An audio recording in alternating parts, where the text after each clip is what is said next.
Good evening, everyone. Hello, good evening. Hello. Hello. Hey, I'm really happy for everyone to be here. I know that everyone is very busy. We have just finished a meeting with Saya DAO and what we are doing on the Interstellar Alliance side. And yeah, pretty much everything is going great. We're building slowly but steadily. So I just want to thank you all once again for everyone who is listening today and for all the work that we are currently being working on and being done already. I see that many of the United Metaverse Council members are in the audience at the moment. If anyone wants to get on stage, please raise your hand. I'll send you an invite in the end when we have time for questions. And if anyone wants to get up, please feel free to join in and I'll send you an invite to get on stage as well. Just feel free to ask any questions. There is nothing that we cannot answer, at least in our own abilities. So let's start. For today, we have normally we have two organizations that want to join the United Metaverse Organizations. This is our first open community meeting. So I will let them say something about themselves. And yeah, let's start like this. Okay, thank you very much, Christian, for the invitation. I'm Cal. I'm one of the founders of Chimera. Chimera is the largest Hispanic guild in the metaverse at the moment. And I'm here with the two ambassadors of the guild, Zito and Ross. And Zito will be in charge of the presentation. Okay, so Thank you, Cal. Zeo and Ross, we never met again. We didn't speak before. So thank you all for your input today. Please continue. yeah, well, we have already here a presentation for Chimera. So if it's okay with that, we can start it. Yeah. Okay. So, well, Chimera is a corporation that develops its activities in the disruptive metaverse of Star Atlas. It was created with the will of bringing all the Hispanic community together and with one goal, being the largest Spanish-speaking community of the metaverse and raising it to the highest level. In its way to achieving it, Chimera turns its values into its personal brand, like respect, honesty, tolerance, loyalty, cooperation, discipline, and individual and collective improvement. For Chimera, unity is a fundamental pillar, and the individual benefits the collective, and the collective benefits the individual, producing a synergy in which the result of 1 plus 1 is greater than 2. The objective is to create a only Hispanic community, strong and well organized for it to be the perfect platform where our members can come closer to this captivating metaverse with full guarantee, the guarantee to be in an organization where we come together as one, united with strong bonds and with a common goal. Chimera advocates for the only characterizing diplomacy, and despite being ready for war, it believes in diplomacy over violence, being aware that war does not benefit anyone in the long term. A policy of comprehension and harmony, the perfect scenario where Chimera and its members can find their way to stability, wealth, and wellness. That's who we are. Thank you very much for this amazing information. I know that there is a lot of Hispanic communities here interested in cooperation, and I'm pretty sure that one of the reasons that you contacted us is just to expand your contacts and partnerships in the future. We all have common goals here. One day when the Star Atlas Metaverse is finished and ready, we can all combine our effort in making this metaverse a little bit more calm and cooperative rather than chaotic. I'm pretty sure that everyone here is interested in growing the space and just enjoying it overall. And I'm pretty sure that if we all work together, we'll enjoy it a lot more and we'll be, of course, building a lot more than otherwise. For sure. We can, if this is how you have prepared, I mean, it's enough. We can just start with the voting procedure. I already input in the Metaverse Council channel, you can see a council vote. It will be not visible for the general member, but for all the community creators, I already made a pool, which is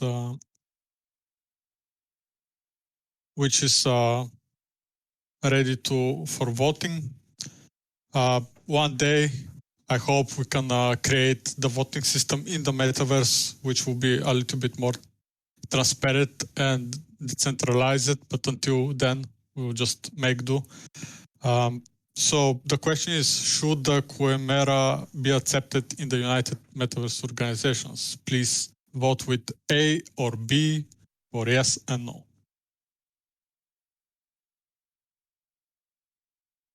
Okay, votes are coming. Today, sadly, many of the members were not available or just busy, but I'm just happy that at least several are here, able to give their input and wisdom to everyone. Okay, well, I'm happy to announce that the Chimera will be accepted in the United Metaverse Organization. There is pretty much without any no's. So everybody's happy to have another partnership. I'll ask the Ardo with the Final Frontier. They will be taking care of the listing in our document, which each of the organization has signed it, each of the creators, to uphold the Metaverse Accords that we designed it to make everything and our partnerships more efficient and more transparent. So after we finish this one, I still do not see my Italian colleagues, which are representative from Star Atlas Italia, but I guess I'll just wait them a little bit later with them. So I'll get Ardo, Ishiki, Xcode, anyone of you, if it's available, please get up and feel free to say anything.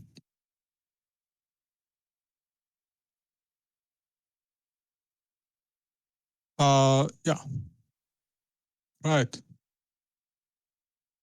Any hands up?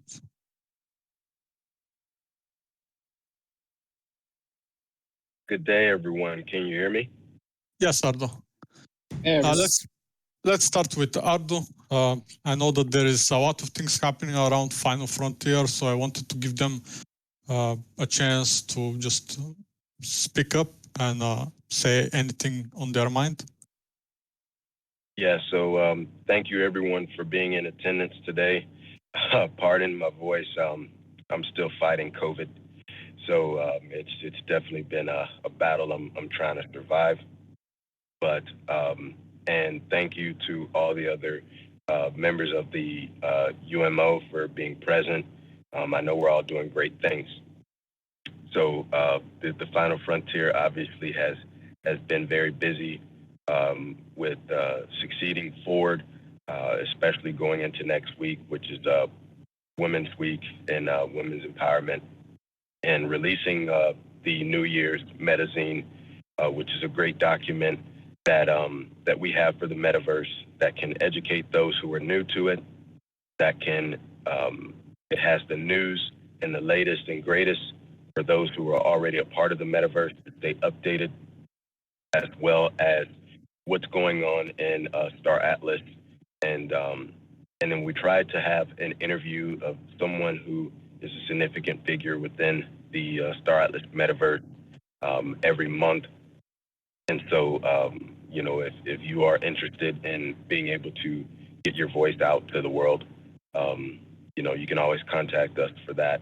But we've had some very, very good figures that have been in that as well. Of course, we just got through our IDO, and you know, we had some very big hiccups there going forward. the underlying issue we've been dealing with is something that, you know, I'll be discussing with the council.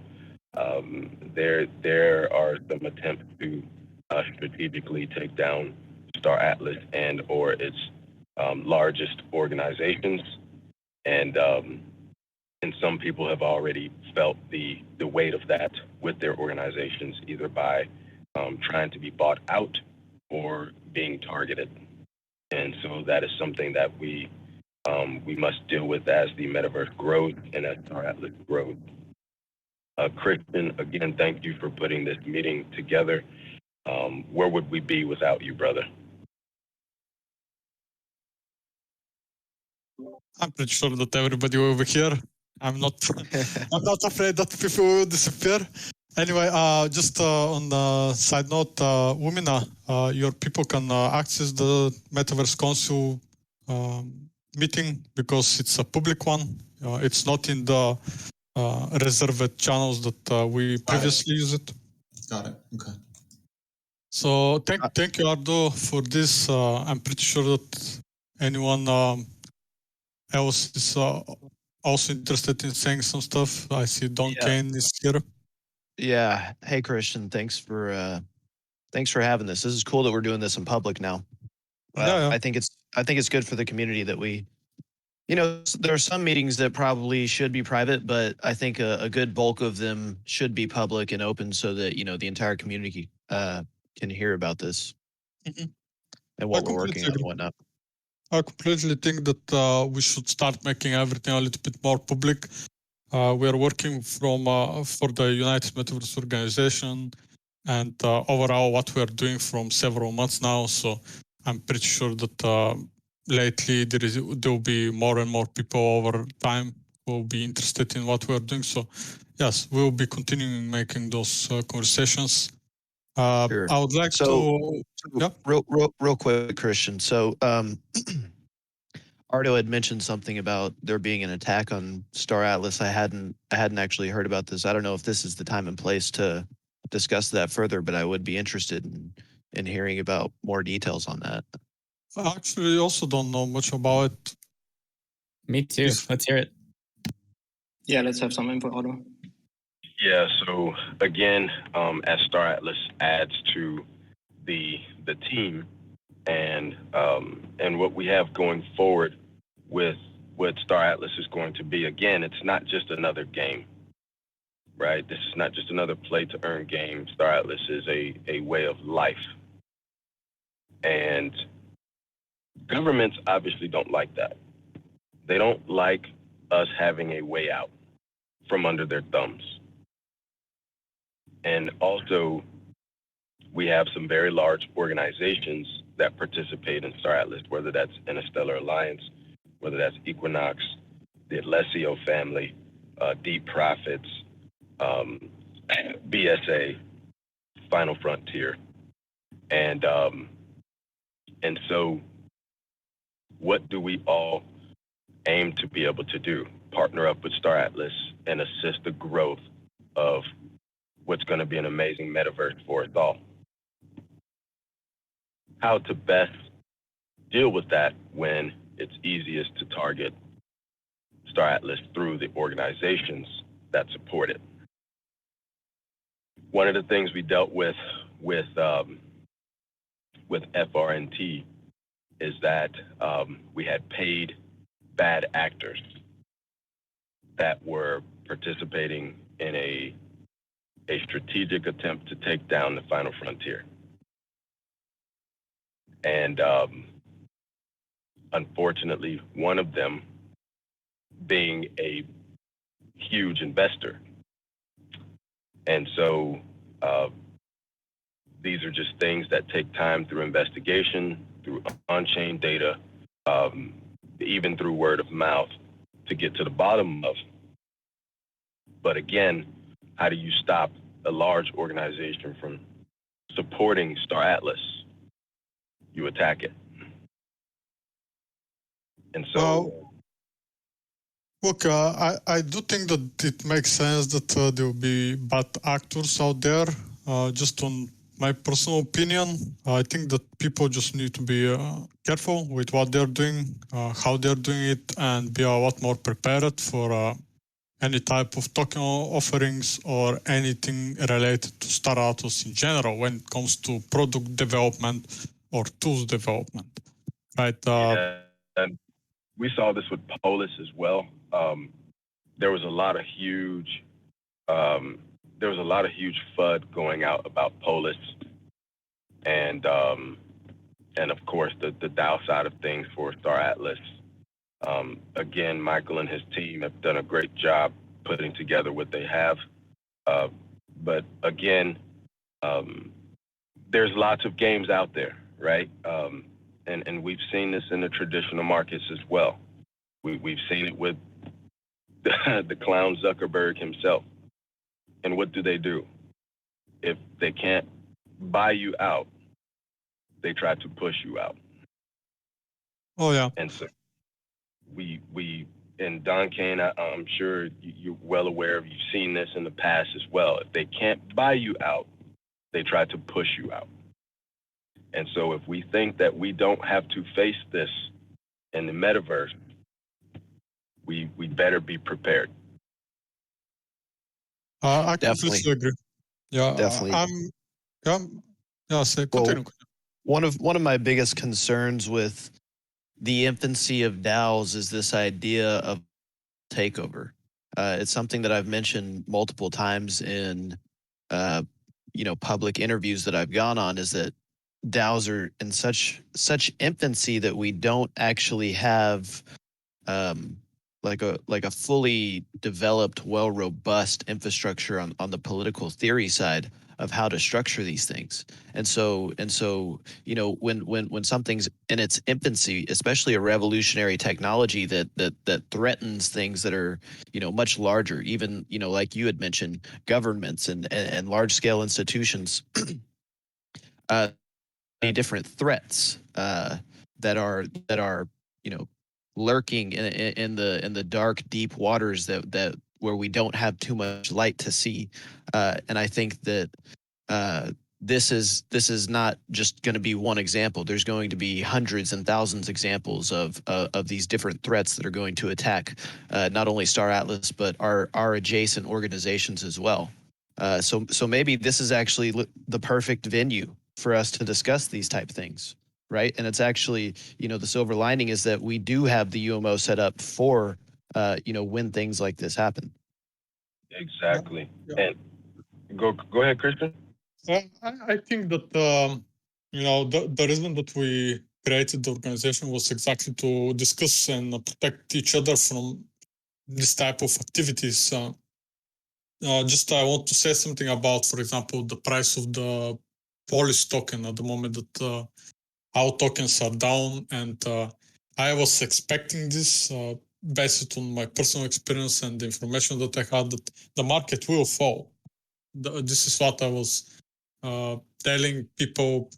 Probably many of you know that my target for Polis was $2 when it was 15, and many people were just not really trusting it. And I don't want people to trust me on prices. I don't give financial advices or stuff like this, but here we are now at $2.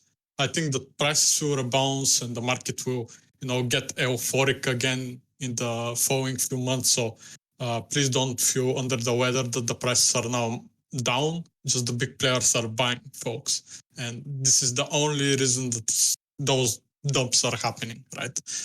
And for example, when it comes to DAOs and making it decentralized, everyone probably here knows that we have a venture capitalist, let's say, arm, or I can call it like a fund, which is the Saya DAO. At the moment, the Saya DAO is being restructured, and it's going to, before it was you put your money and you get like share based on when you put your money, right? Or something like this. And they want to structure it, everybody to have one voice, no matter how much they put in the DAO. So everybody will be compensated, or I'm not really sure exactly how they are going to do it. At the moment, there is like 7-8 people working on a white paper for the restructured Saya DAO. They want to upgrade it, and everyone is extremely big professional in this type of thing. So we have legal team, we have everyone pretty much necessary to build it. We just need to be patient, right? We are in the infancy of everything. DAOs will be improved in the future. And I just want to say that in order to make it as fair as possible and to minimize the risk of someone come in and making a hostile takeover on your DAO, the only way you can prevent this is to make it the most decentralized way is just one wallet to have one vote. Or if you are in a, for example, I'm in several DAOs which are providing an NFT, and by holding this NFT, you're part of the DAO. So you have only one voice in a way, or one vote. So yeah, I think that this is the best. When it comes to Star Atlas, we have Xcode here. He's part of the team. And by the way, just to point this out, the creator of the Saya DAO is Blockchain Man. He also joined the Star Atlas team to help them with different tools and services that they will be offering for the future. So I'm really happy to see a lot of competent people among us joining the team so we can actually be part of building this metaverse and, putting the effort of the entire community into building this project, not only the developers behind it. So Xcode, please tell us how is it to work for Star Atlas. Hey, nice to be here, Christian. Thanks for having me. Before I talk about how great Star Atlas is, I do want to comment on my feeling around DAOs. And the tools are really in their infancy. And at Deep Profits, we've wanted to create a DAO structure, and the leadership there, Josh and I, have gone through a bunch of different sort of ideas about how that might look. And as we get further down the line, and the tools, the tools haven't really developed as fast as we wanted them to, but that's okay. Like you said, if we had locked ourselves into something early, it may not have been. We wouldn't be able to learn from what's going on, first of all. So as these situations are developing, aside from the market, right, aside from what's going on in the market, the way I look at DAOs right now is that the people who I started Deep Profits with, who were there early, I trust them. They were there in Deep Profits before the game was anything, and before we had any assets and all that kind of stuff. And I built a good relationship with quite a few people. And there are squadron leaders if you come to our Discord and you look at our squadron leaders, those are the people that have kind of been here for a long time. And I can see myself making a DAO with those people, and there being no treasury. Maybe there will, maybe there won't be, but so that I get with the intention of the leadership having a voice, like one voice on big issues. And so that DAO would just be made up of those people, and there would be no hostile takeover because I just wouldn't add people to that DAO unless they were very special and had earned the trust of the group for a long time. But what I'm thinking of doing is having each of those squad leaders make their own DAO, which would be a squadron or an arm of Deep Profits, or an arm all on their own, like a product all on their own that they really feel passionate about. And the Deep Profits DAO being the one that gives guidance on what that DAO should look like and what the governance should be and what is a safe way to hold assets and not. And so what I'd like us to be is kind of a leader in how DAOs function, or at least how assets are managed. Today we got some proposals of something similar to make like a council of the Saya DAO, in a way to make it a little bit more easy to manage, right? Yeah. This makes sense normally, and I hope that we will be able to have like a main DAO and sub DAOs, because this is normally how the Interstellar Alliance is designed to work. We have one big umbrella, and the rest of the DAOs are connected. So everybody still have a vote in the majority, right? Yeah. And I look at us as a piece of the Interstellar Alliance, a smaller piece. That's how I visualize deep profits in my head. It's like, this is a component of what the Interstellar Alliance is, and the Interstellar Alliance is a component of what the UMO is. And you can have a completely different point of view on how to raise money and how to manage funds and how to do whatever than I do, and still be part of the bigger group and still be able to have the group's best interests in mind, especially if we boil everything down to these core values that the UMO document is, right? They're just so simple, like human rights, like how you treat people and how how you should act in the metaverse and all that. So zoom back out again, and all of these little DAOs that we're going to make will be deep profits if the people in deep profits sign up for them and take part in them, right? Like by creating your own squadron and saying, I want this to be a deep profits DAO, it's like, sure. It's like, how much buy-in do you have from the people that make up deep profits? Do you have somebody in the official leadership DAO on that team backing it? Yes or no? And if you don't, then, well, you can call yourself deep profits. You can call yourself a chicken, but you're not you're not that. You're something else, right? You can call yourself part of the UMO, but if you don't act like it, you'll be expelled from it, right? Or you won't be able to call on it to help you for anything, right? So I do think is this a, sorry to ask, is this a service that you are going to offer to the Alliance, or? I wouldn't call it a service. Similar to squads, right, as a product? Yeah. So we are using the squads framework for our experiments because the squads DAO doesn't exist on mainnet yet. And it might not be through squads DAO forever, but that's definitely an avenue we've been experimenting with. And like, maybe it won't be a service, but it'll be public knowledge that we have these DAOs and this is what we've learned from them. Like, we've created a DAO to purchase a medium-sized ship, and this is how we did it. And this is how we invited everybody in, and this is how we paid everybody. And this is the exit plan. Like, this is how we liquidated the medium ship and everybody got out, right? And so DAOs may only have small lifespans, right? They may serve very specific purposes with and I do think that's important, is to like not make your DAO everything and put all your money into it. I think it's important to compartmentalize it and experiment with it, especially while we're really early, and say, we as a group, we want to have joint asset ownership. So let's start with something small. Let's jointly buy a Calico hero, right? Not when they're euphoric and the price is $7,000, but let's set a target purchase price of $5,000 or $2,000 for the hero. We'll create a little DAO. We'll put in the money. We'll have all the shares set up. We'll have the buy order on the book. And when it executes, our plan starts, right? Now we get rewards based on what that hero does, or we send it on certain missions to get reputation for this wallet. And then we sell it 5 months later, 10 months later, whatever the predefined idea is. And then those people are publicly known for being able to carry out a specific function using a DAO. It's like, now you have rapport in the community and you have a track record of showing that your DAO is capable of buying an asset and doing what you said you were going to do with it.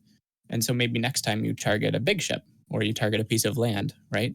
And those same people can go and create their own DAOs and say, look, what I learned from this other thing, we're going to implement this exact same protocol. We're going to buy our own piece of land and we're going to mine copper with it, right? And that's going to feed into the larger picture. We're going to feed all our copper to whatever other DAO or other project. And then, like, if this is how we structure ourselves, you can't be bought out, right? You can't you can't be taken over. You just I like that. I completely agree as well. And this, all of it makes a lot of sense in a way to reduce the risk from different actions which the main DAO is making. You just make a smaller one for the necessary operation that you're going to make, and you just decreasing the risks. In the same way, you don't put all of your baskets, eggs in the same basket, right? You, you de-risk your investments and everything else. Yep. And it makes a lot of sense. Just a very quick one. When it comes to the DAO, did any one of you hear about or saw this message from Star Atlas that it was updated on their roadmap and there was something about the DAO that they're pivoting to alternative solutions due to security concerns? And if everybody remember, I was putting this point before that maybe it would be too legally concerning and too dangerous for the Star Atlas organization to create a platform for our DAOs, right? Because some DAOs may fail or something like this, and some legal issues or consequences can be brought to the main team. So does anyone hear about any alternatives for the Star Atlas DAO? Or I can comment on that. So I'm a software developer, and so I never want to throw other developers under the bus about their products.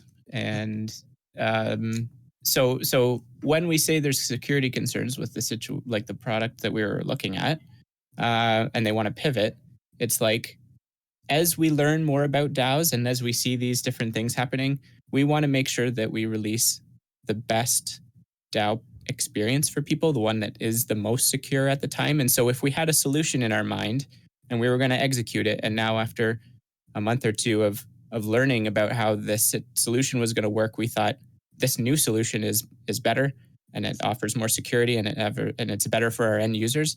That why wouldn't we make that change? Even if it meant a delay, it's going to be a better product in the end for everybody. That's how I understand it, right? So a real-time example could be, or an adjacent example could be the Illuvium hack that recently happened. Security vulnerability. I heard about this. It's something we've been discussing in the Final Frontier as well, and I agreed with Christian when you originally made the statement about like, hey, it's what security concerns would there be with having such a large platform that kind of entailed all DAOs, so to speak, and Don Kane and Xcode also spoke on, like the filters, and I like the idea that you brought forth, Xcode, because when you look at the grand scheme of things, we are all Star Atlas first and foremost, right?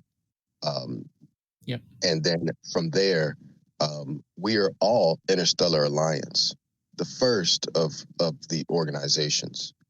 We have our UMO, and we have guidelines within the UMO. And so as we look through these different filters, and then we are all deep profits, the innovations that have come forth with deep profits that have assisted any and all guilds that support Star Atlas. So when we have these different filters, how can they co-blend and yet we still protect each other in our infancy, as Don Kane noted, because we don't want to be in a situation where it's vulnerable because we want the first thing available. So I do agree with having the patience to wait on something that is more secure, more logical, and has that ability to work throughout all of our filters. Mm-hmm. I also view the entire organizations that we built in the scale of a nation. Just by imagining how a nation works, there is different businesses and different sectors of a nation. For example, the part for the electricity in a nation, or the gas, or the fuel, or the police, and different sectors which are responsible for the operation of this nation, right? And all of us are like the police, or some kind of for the energy or the mining industry, or different industries or businesses which are built to support this nation. And I think that the best thing that possibly that came out of the early stages of the Star Atlas project is the cooperation between the community, I've never seen anything like this before. Like I've taken my share in building in different games and organizations, but when it comes to this metaverse that we are taking part of, I'm pretty sure that we'll go a long way just by supporting these meetings and just taking our time to cooperate with one another. I think this is just the most valuable thing that we managed to create. Yeah, I'd like to echo that. The community efforts in the Star Atlas space are just amazing to see. We at Equinox, we look at many games.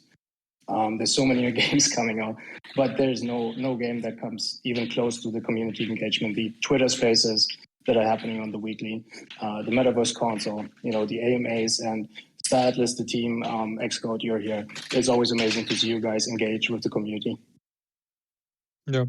I remember, someone one day told me, gamers don't go to play the game, they go to play the game with their friends and their community, right?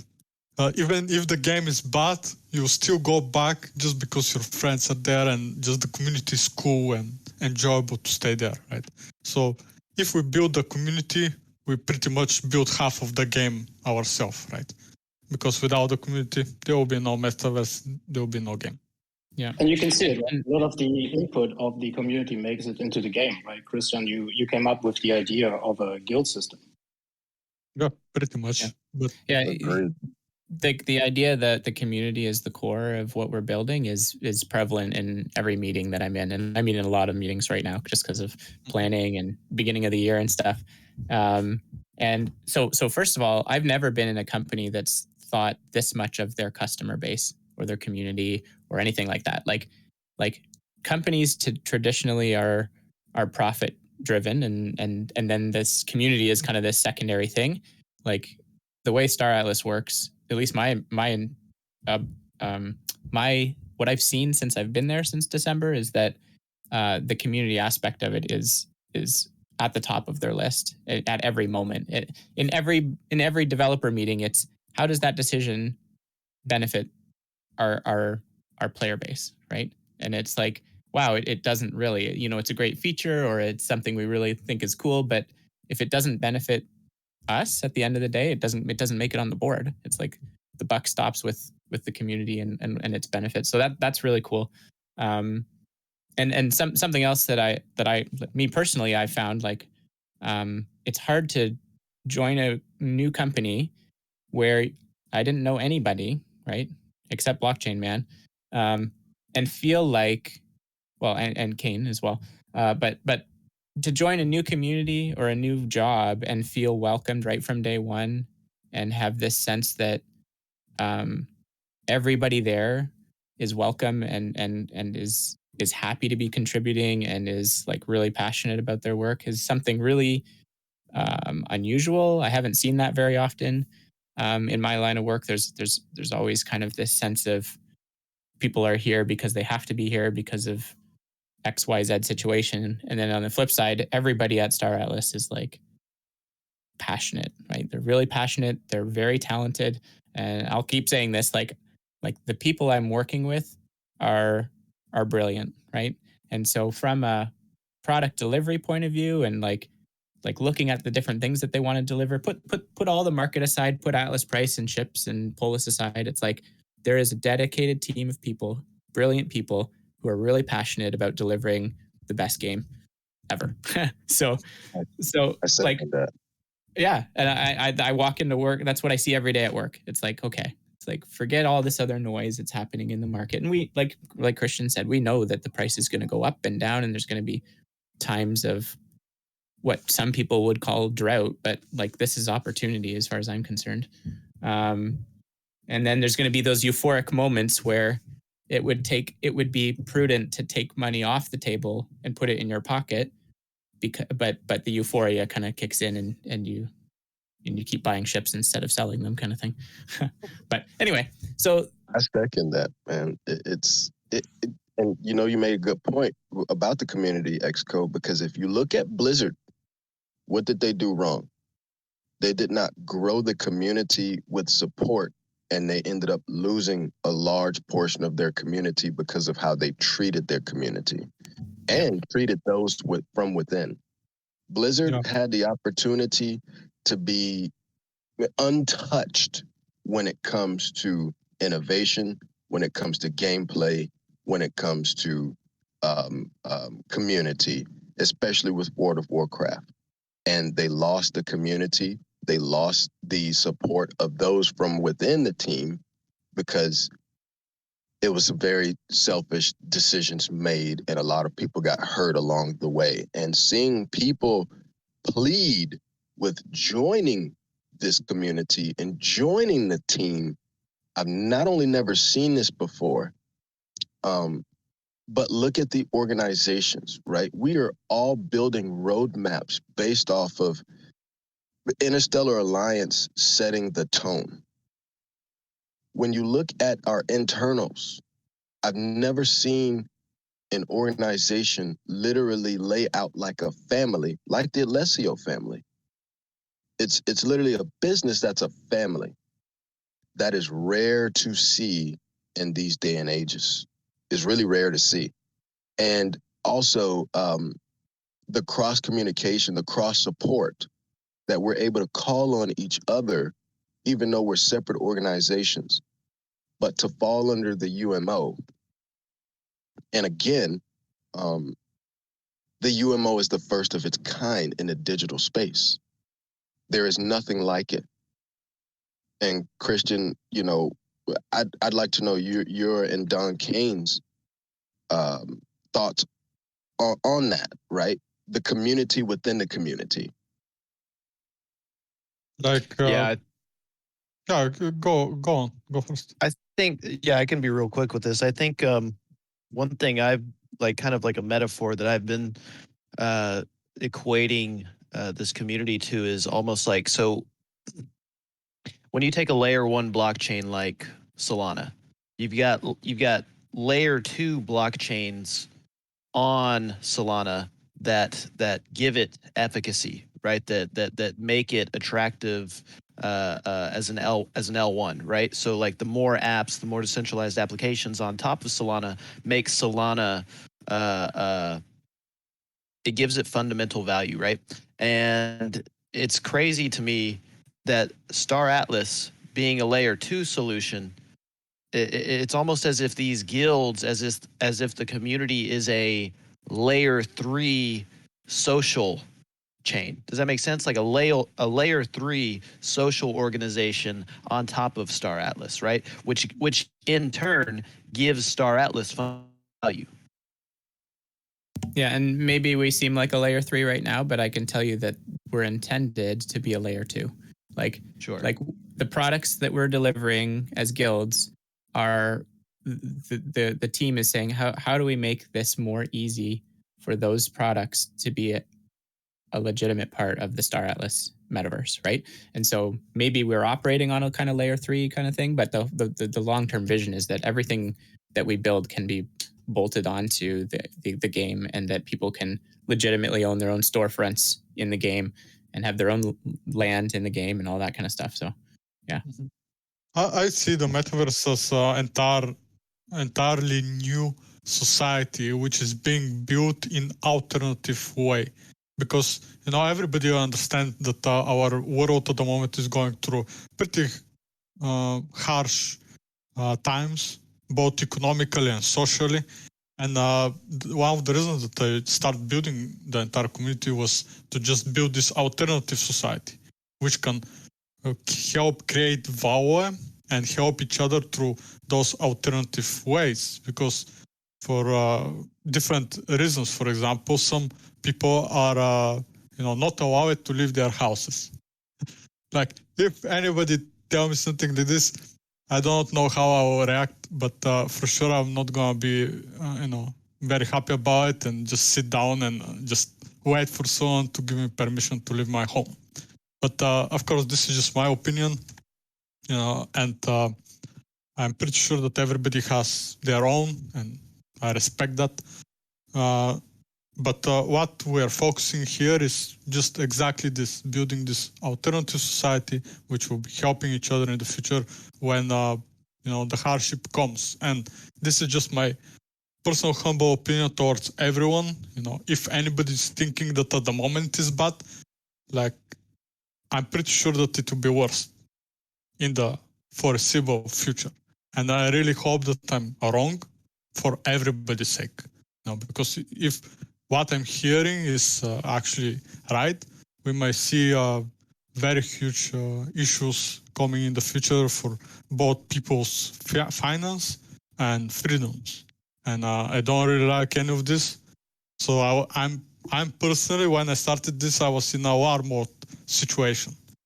How I can help as many people as possible, as fast as possible, when the situation goes so badly that there is no alternative. So if we are building this alternative now, at least in the future, someone can say, well, F word, my job. I'll try something different in the internet space and try to build something, right? And that's what makes Star Atlas what it is, right? That way of life.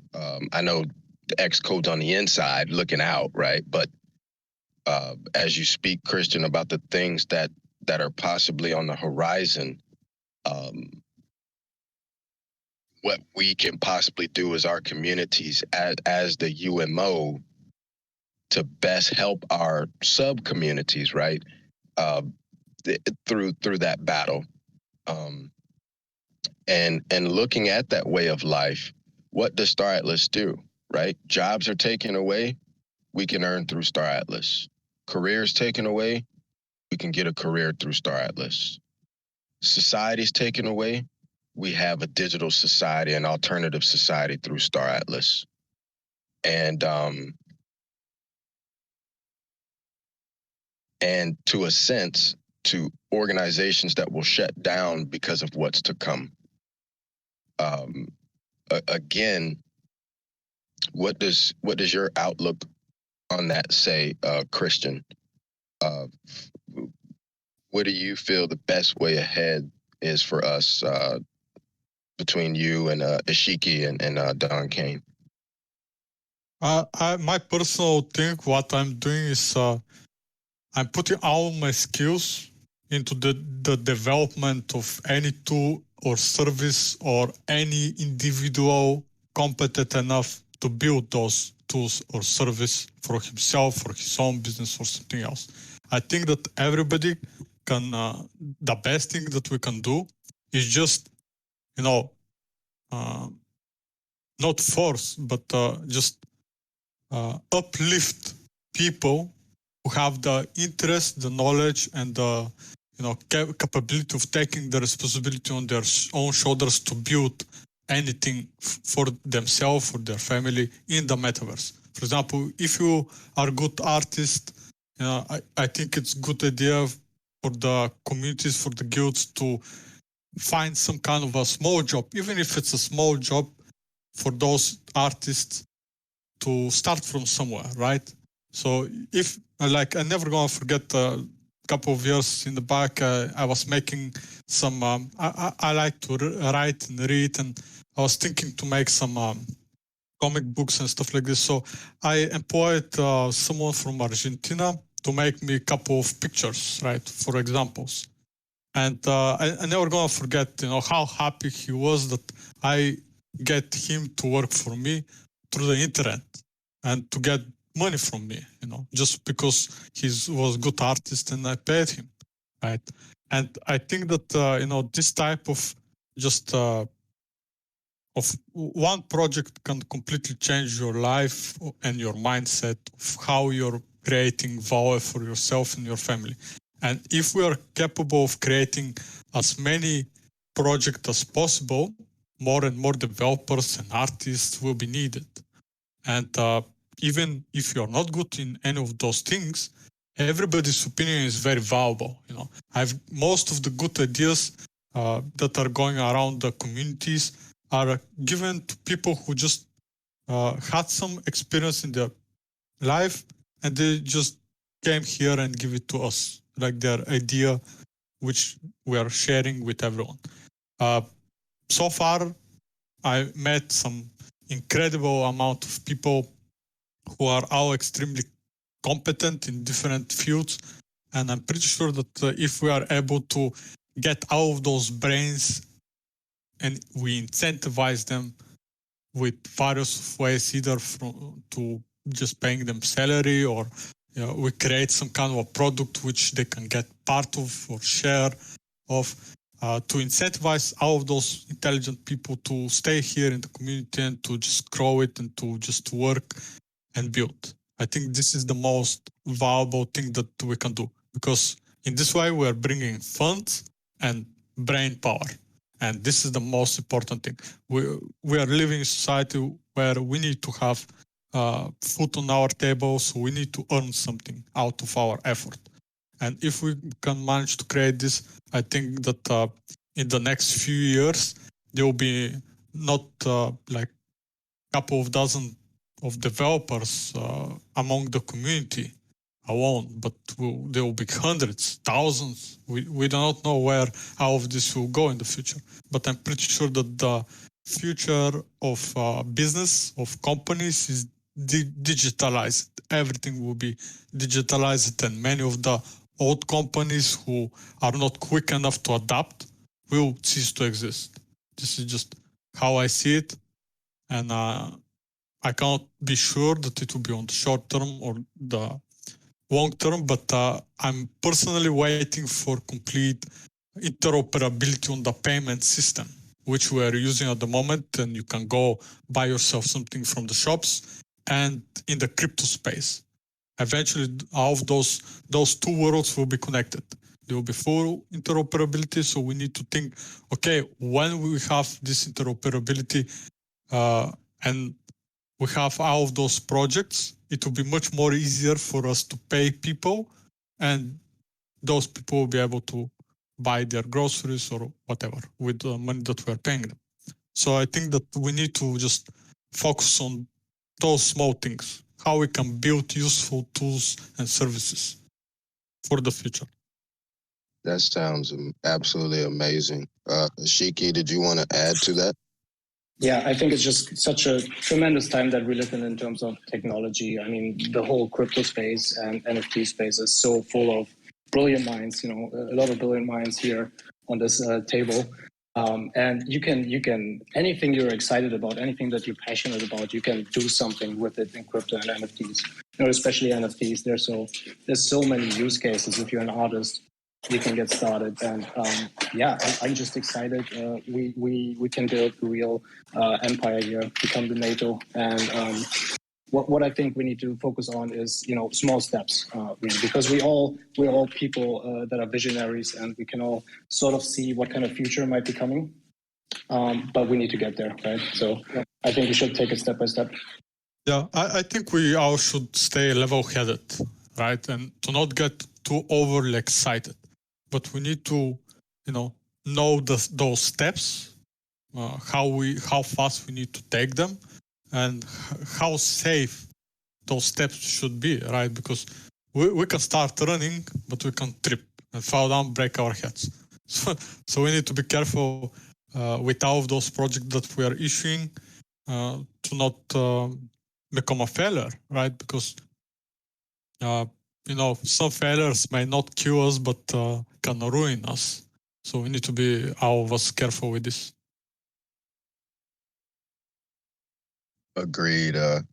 Xcode or Lumina, Coexist. And Egonacht, did you guys want to say anything?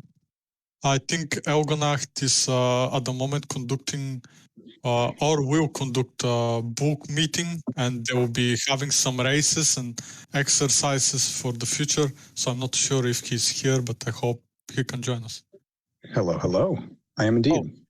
Yes, we will be kicking that off just in a few minutes here. But to echo what Christian, Ardo, and Don have been saying, I think the notion of a metaverse-based decentralized society is incredibly powerful. As you all may know, humans live in a sea of non-tangible social layers, like countries on a map, for example. Borders don't actually exist. And we're building a new social layer here together in Star Atlas. That is no small thing. It's quite powerful, and it's quite an honor to be here with you all. Here's to the future, everyone. Cheers. Thank you for being among us, bro. By the way, if anyone is interested, contact Elganach. If you are interested in Elite Dangerous or any of those space damned games, and you want to find community to, train or exercise or just enjoy a game or something, let him know. He'll add you. There is some big organization there with prizes provided by the club, which are also big partners of the Interstellar Alliance. And, big shout out to everyone involved in their project. They're doing fantastic. So I'm really grateful for having so many friends. Once again, thank you for everyone for being here. And anyone want to say something? I see that Hardas is here and Lumina is also here. I think Lumina had something. Yeah, I mean, I just want to, well, first of all, Christian, thanks for organizing this again. This UMA is great. And to echo, Ardo, Don, Weiss, and you, and Egnakt, I mean, I feel like we are definitely the pioneers of this new space. And I would like to echo what Don and Ardo said. This UMA is, as far as I know, is probably the first sort of signed contract among the DACs in the entire metaverse. And this is definitely it's gonna go down the history, and being part of this is amazing.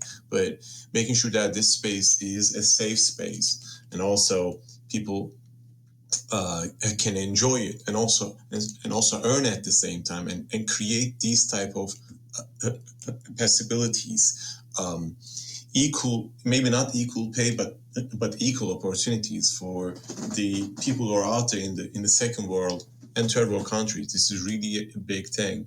And I think the people who are believing in this have that sort of power and will to make it better, to build this platform as a unity. And the main reason why I guess people are sort of luring into these type of platforms, they just want to break the chains that the current system that we live in this world right now, it is really heavy on them. And Metaverse itself, specifically Star Atlas, creates this opportunity for all these people. So we are definitely being honored and enjoying to be part of this and building this together as a UMA unit. Yeah, thank you for your input, Wina. And I'm just really happy that we even have this chance. There is many people out there that are talking like they were talking back in the days for the internet. Right? Oh, this will not go anywhere. It's meaningless. It doesn't matter. Right? Don't focus on the metaverse. Right? They're telling you and they're boosting like they know it all. The truth is that nobody knows where everything will go. We are just trying to prepare for the potential possibility of the metaverse becoming a really one of the main places that people one day will go on vacations to see some incredible planet that normally you will not be able to see it in real life, or just sightseeing, or just using some kind of products which you cannot get in the real world to enjoy, or just some kind of alternative entertainment which currently we cannot comprehend. Like there was this saying that I like, one day someone will create the rocks, they'll find two rocks, they'll smash them together, create fire. And we are out in the cave and we don't even know what the fire is, right? So one day someone will create something incredible, it will be most likely in a metaverse type environment, and everybody will be like mind blown, right? This is my expectation, and I think that I truly think that Star Atlas is capable of being this place, not because of because I don't believe in the other projects, but simply because I understand the companies behind those projects, right? For example, the Star Atlas Metaverse is created literally by a group of, gaming enthusiasts, which some of them like mushrooms. Like, Yeah. of course, I will get behind this project with new developers and people who have alternative level of thinking, right? Rather than metaverses supported by big fund managers that will pretty much what their business is throwing people under the bus, literally.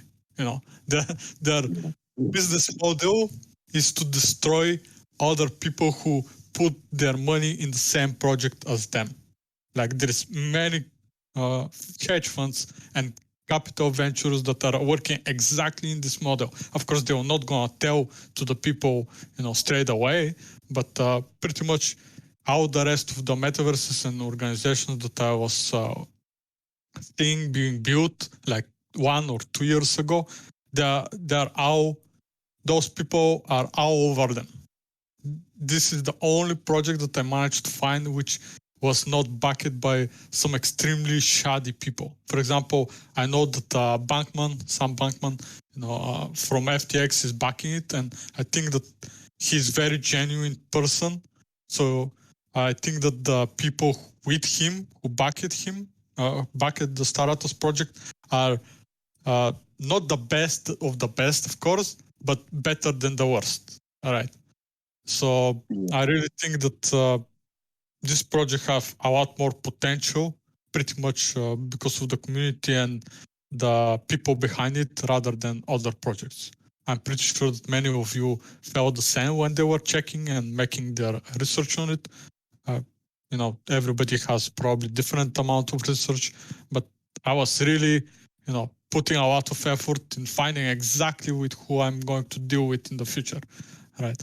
So I don't pretty much put all of my investment and time in project which will be pretty much destroyed by some incompetent people who just care what the board of the directors is thinking.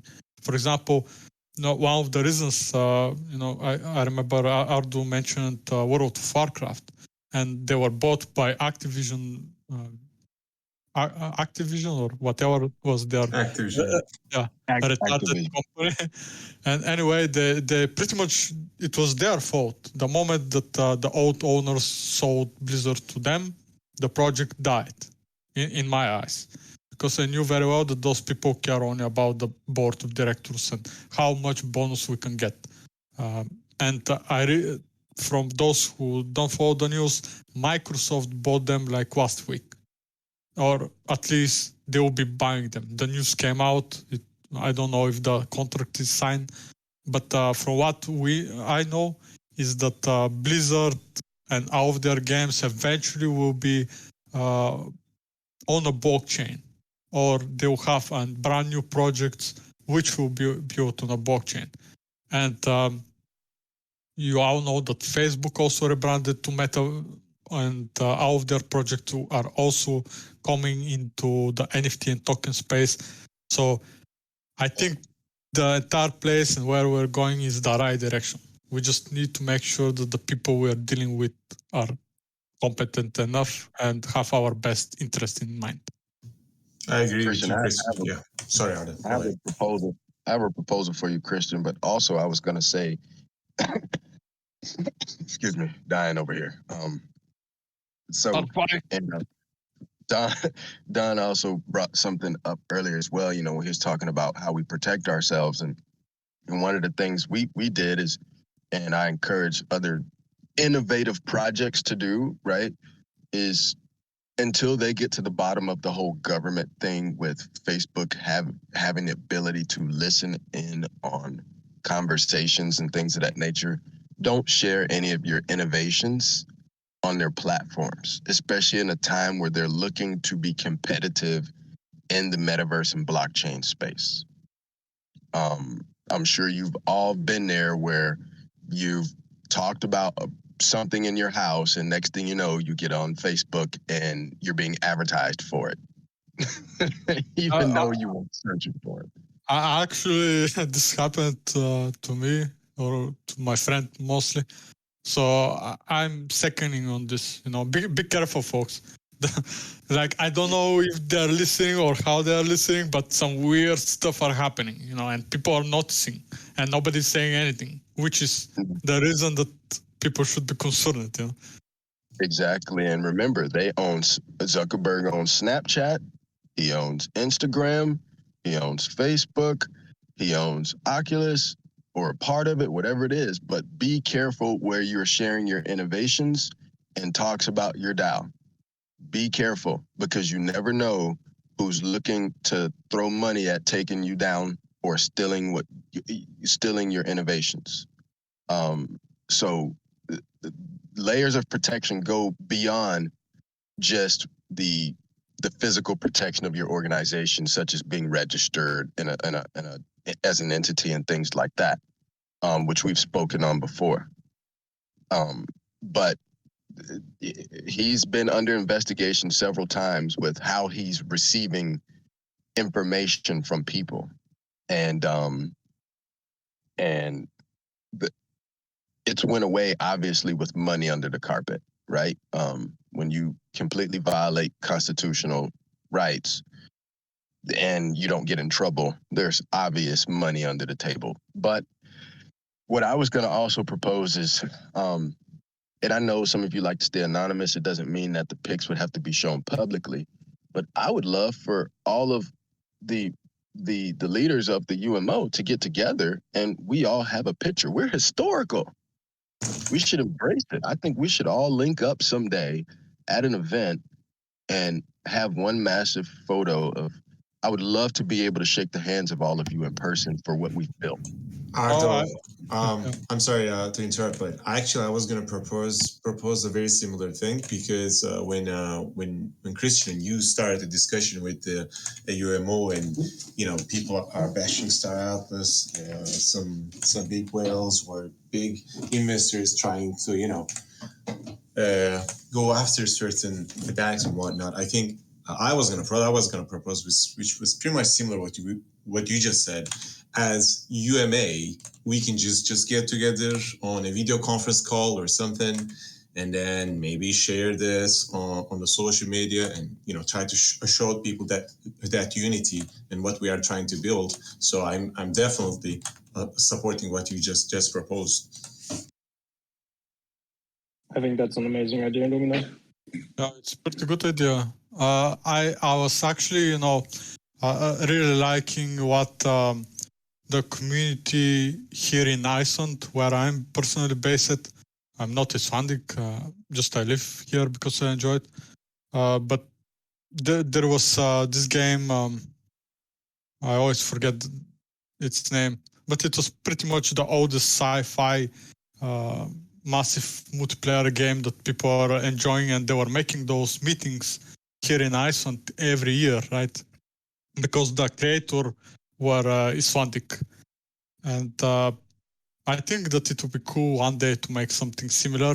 And I'm pretty down to organize the entire meeting and, just place and, everything else. Just, I imagine one huge building where people can gather and just, see each other finally. And Iceland is like a neutral ground in a way. Can we go when it's not cold? Can we go when it's not cold? Actually, just to destroy this speculation, here is a lot more warmer than many of the places I've lived before, like Bulgaria, like other areas that people normally don't think that it's that cold. But here in the winter, I think in the last few years, the temperature is changing. So I hope that maybe in 10, 15, 20 years to be a lot more warmer.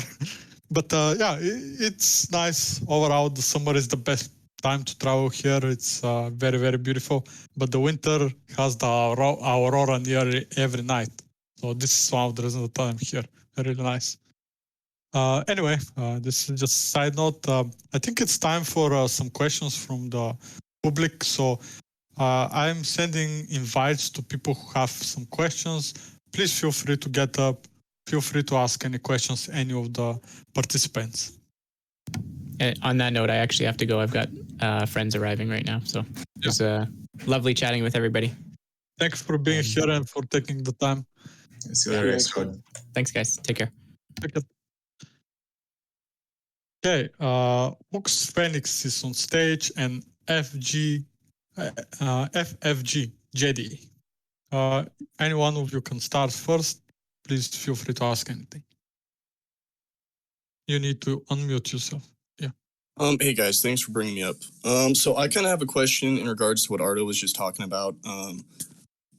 As far as, you know, these spaces, Twitter spaces, and even here on the Discord, what are people's kind of opinions about, you know, this is kind of me asking you guys, because I'm looking at recording these as far as like Star Atlas goes, because I have a lot of my friends that are super into it, but they don't have the time to bounce back and forth from all these different platforms or like be on the known for it. So I'm trying to just record it and just have a simple playlist on YouTube for them. So kind of what's your guys' opinions on that? And is that something okay to do with you guys? Yeah. Yeah, feel free to record any of the public meetings. We're also recording the other council meetings that we had before. We never really discussed something too like top secret or anything like this. So anyone who wants to share the recordings, you please feel free. We are also going to upload this meeting in our YouTube channel or any other channel who wants to upload it. It's free to do so. Normally, whatever we are building is for the community, and all the information that we are releasing is for the community. So I want everybody to feel free to just use everything we are able to give in a way. All right, appreciate it, guys. I would say if we have anything that would be of secret in nature, it would be the leaders, but in a way that gets declassified for, you know, public dissemination, so to speak, whether that's strategies and things of that nature in full version game. And, you know, of course, that wouldn't be at my discretion. It would be, you know, kind of a vote sort of thing. But, you know, again, I'm not against it. Just obviously, if we're having a closed door leadership type of deal, obviously Christian probably wouldn't want that, you know, recorded. Yeah, no, that makes full sense. In the case of, let's say, there's a pirate organization in the metaverse that's grown extremely large, right? That's where we kind of have to have like confidential meetings, and really I don't see necessarily a pirate organization. I would see actually.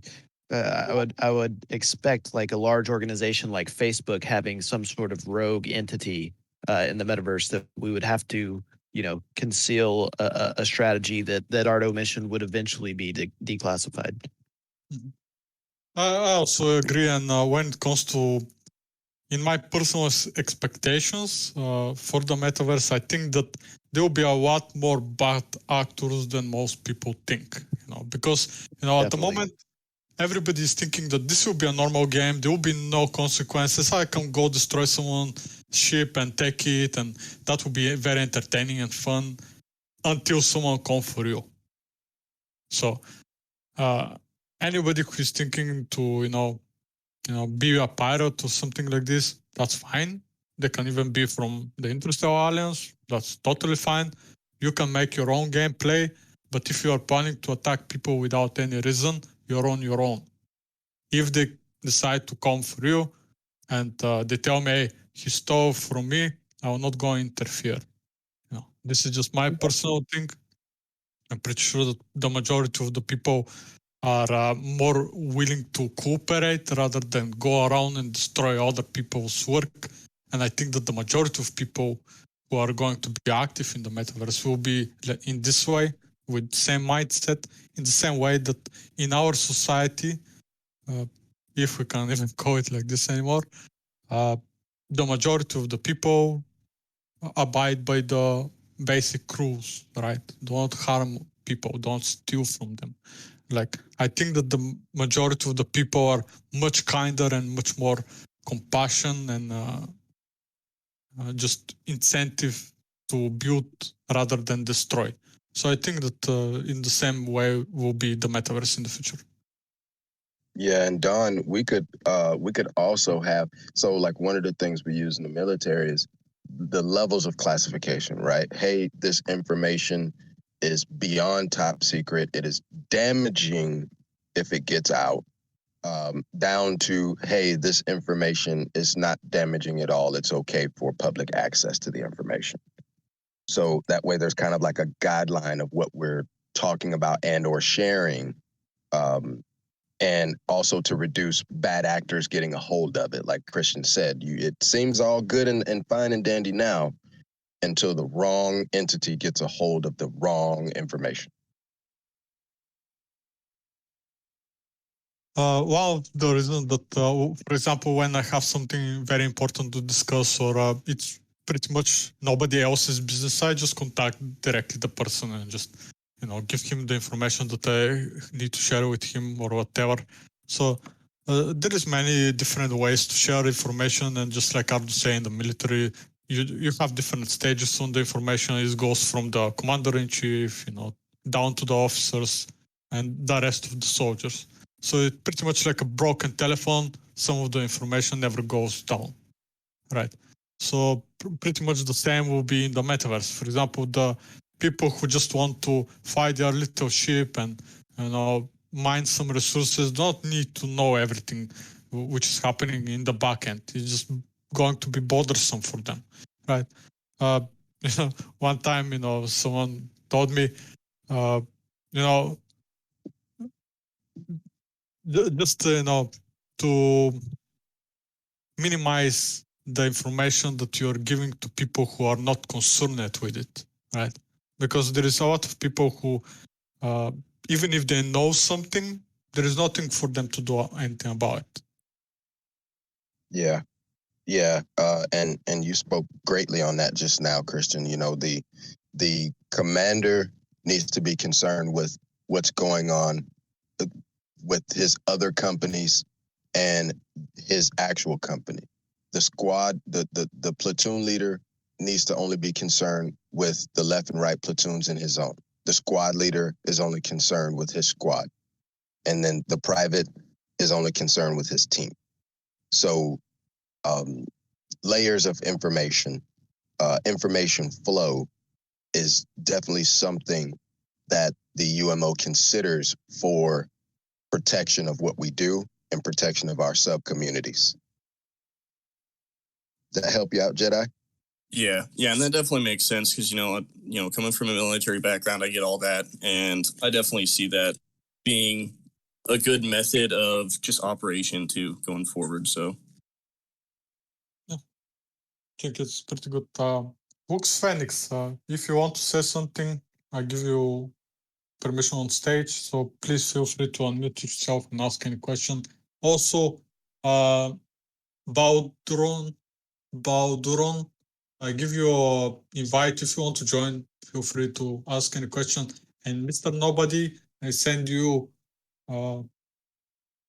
invite. You can also get up. Yeah, Lex, go ahead. Yes, hello. Yeah, this is really cool. I really am excited about the fact that this discussion was opened up to the community. Yeah, because this type of organization and the goals of this are like, one of the main things that has attracted me to the Star Atlas game, because I too believe that it's more than just a game. It's like it's a social experiment and kind of a like we were saying before, like a social layer of humanity. And I think that a lot of new ideas and new structures and systems can come out of this. Yeah, so one of my questions was I was looking over the like the rules and stuff that have been developed so far, and I was just wondering, like, are there any rules for later on down the line when kind of when the deep space exploration happens, and kind of the way the game is set up is like the factions. There's going to be different factions, and they're going to kind of start moving into colonizing and holding and patrolling, uncontested deep space areas, and they're going to kind of come into conflict and probably have, war on some level. Are there any, has there been any thought about like the rules that like how the UMO is going to, set policies for that? Yes, we already designed pretty much everything, and we thought very hardly on how we will be conducting business in the danger zone, in the middle zone, which also can destroy, not destroy, but respawn or temporarily disable your assets. So we were thinking about several strategies. One of the reasons that the majority of the United Metaverse Organization choose to go in mud is because we are planning to really colonize the deep space. This is where we are focusing, right? So we want to make sure that when we are building, we'll be also having this alternative ways to know who is who in a way, and how we can create like no-fly zones. So we make sure that, okay, if someone go through those no-fly zones, for sure it's an enemy ship, right? Because everybody else from the alliances should know that this area is off limit, right? Because someone of the organization is, for example, building their mining installation there, and they have like ships who are patrolling, and most likely if you go in this no-fly zone, you'll be destroyed, right? So one of the reasons that we created the United Metaverse Accords was to create the protocols that we'll be using in interacting with each other, specifically in the danger zone.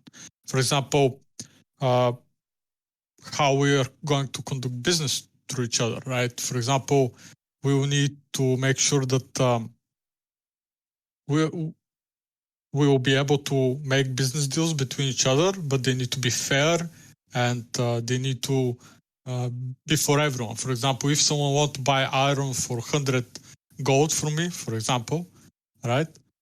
Everybody will be able to buy the same amount for the same material. And this was made in order to make sure that we are just fair among each other. We need to also take under consideration the distance in the metaverse, and, for example, how much one ship have to travel from point A to point B, right? We also need to take under the consideration of those small fees, or that will be for food, for fuel, and all kinds of other necessities which are necessary for the travel of those ships, right? So we'll be able to manage the security with our security teams, which will also be created when the time comes. Until then, we just have the rules on how those teams will be conducted and how they will be operating. We also have the book organization, which is one of the organizations from the Interstellar Alliance, which will pretty much taking care of the training of our pilots with all of those protocols that we built, and they will make sure that pretty much the police force that will be, or the hunters that I'm calling them in the Interstellar Alliance, they will be responsible for the for knowing exactly how they should conduct themselves when they encounter an enemy ship or unknown ships, right? So all of those protocols and rules that we have created so far, they can be upgraded or removed or something like this based on what the metaverse is offering and what we can use in the metaverse. Because at the moment, some of the rules that we have created maybe will be irrelevant for the future metaverse. We don't know what still will be in the metaverse, so we need to be very flexible and be able to vote in and out rules that are pretty much meaningless in a way, right? So when it comes again to the interaction between the factions, one of the reasons that most of our organizations choose to focus on one faction was because there will be too big of a distance between of the factions and there will be most likely dangerous zone. And we think that the ability for ships to go from one faction to another faction and to go through the danger zone will not be available soon, right? It will come out after the safe zone and the medium zone is out. So I didn't want organizations to stuck with half of their people in different factions, unable to trade or interact with each other, or having to make different DAOs for those purposes. I know that some organizations out there decided, okay, we will be in all three factions, for example. I think that this is very risky. This is my personal opinion. Maybe it's very beneficial, but one of the ways that we are going to prevent any of the issues that can happen, for example, if the Interstellar Alliance is not in our factions, how I can get more resources from the other two factions? Well, we have partnerships both in the ONI faction and the Ulster faction. There is organizations in the United Metaverse Organization who are going to be building in those factions. So we already have partners who are ready to supply any resource or ship or whatever we may need. We will go to them. We will not going to go to outside builders.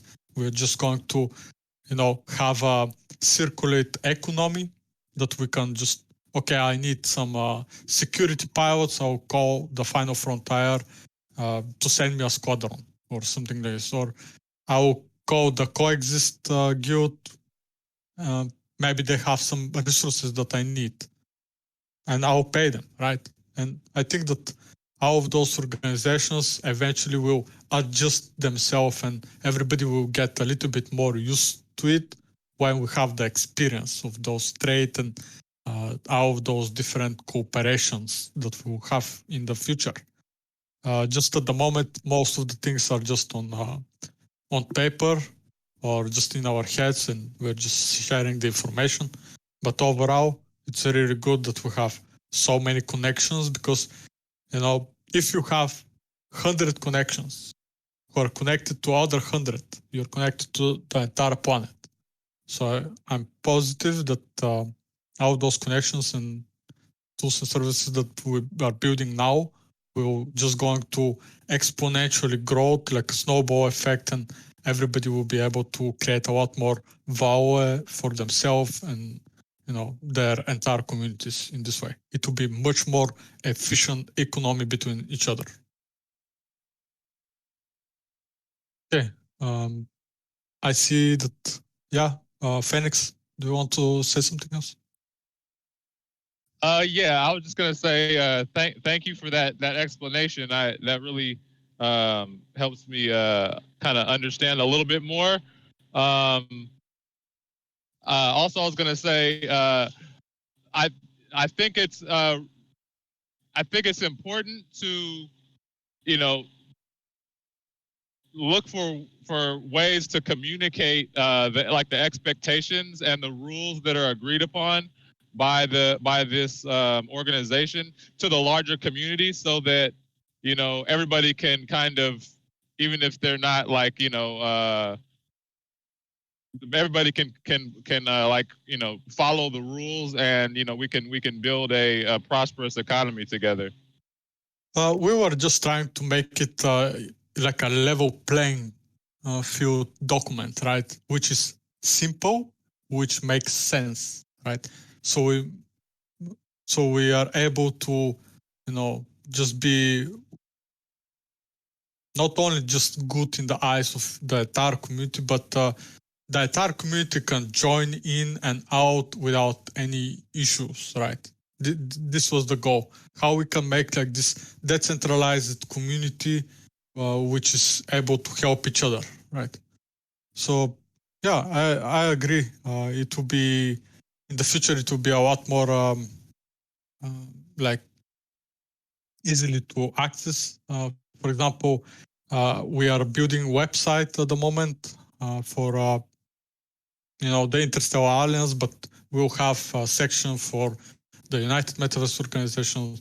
People will be able to view all the organizations, the people involved. We'll make sure that everything is a little bit more crystal clear and not just, a piece of paper in a way. But yeah, overall, I think this is sufficient. I see that CryptoSonic is also on stage, and I know that Bauduron was before him, so let's go with Bauduron first. Do you have any questions, please? Hello, yes, I do. I have two questions, one for Ardo and one for Lumina. For Ardo, I know you mentioned your IDO. I found out about your IDO kind of late. It had already been underway, and so I wasn't able to participate. I read a lot about it. You mentioned the challenges that you had, that some people were actually attacking your IDO. And you explained that. My question is, what were some of the things that you were able to do to combat that, to put in place to prevent that, and how would we be able to use that in the future? It's a great question. Is Ardo not here? I think he's having plenty of problems because of his health. Okay. I can go to Lumina then. I mean, I'm really sorry that Ardo is not well. I heard him say that he was having COVID issues, and yeah, he was barely talking today when I hear him. So yes. I hope he just feels better soon. I'm just happy that he even showed up, Yes. So for Lumina then, you mentioned can everyone you mentioned a signed document. Yeah, we can hear you, Ardo. No, we can hear out. I had there you connection. are. Yeah, so I mean, my apologies. You missed our IDO, and ultimately, we just went through investigations in terms of how to deal with it. In reality, again, as we spoke on earlier, DAOs are in their infancy, and you have a lot of major players around the world trying to get their fingers into the metaverse, particularly what's seemingly to be the largest of them all, Star Atlas Metaverse. And if you wanted to have an effect on it, how would you best do it? And so that's one of the ways. We had a lot of people who did not even participate in the IDO at all, had no tokens at all, no proof, no nothing. And were basically paid bad actors to come in and entirely just try to destroy the chat. We've seen this happen with NFTs. We've seen it happen with other crypto projects as well. The best thing you can do, honestly, is for one, be ethical. For two, be respectful, right? You don't want to unleash the beast on the community, even though people have bad intentions, but also have a great team around you who works hard to continue to improve your community. And in terms of Lux Phoenix's question, one of the great things we did is we have an amendment in there that says, or a bylaw that says, we can upgrade or make changes to the bylaws of the UMA, the United Metaverse Accords, pending a vote, a majority vote of the council.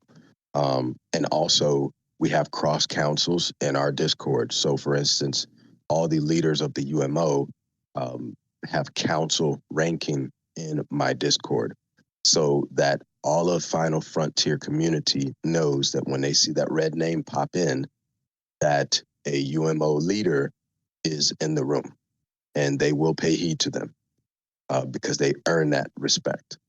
So, so that's one of the ways we can cross communicate in terms of verbally or vocally in our Discords, in terms of anything that might happen in deep space.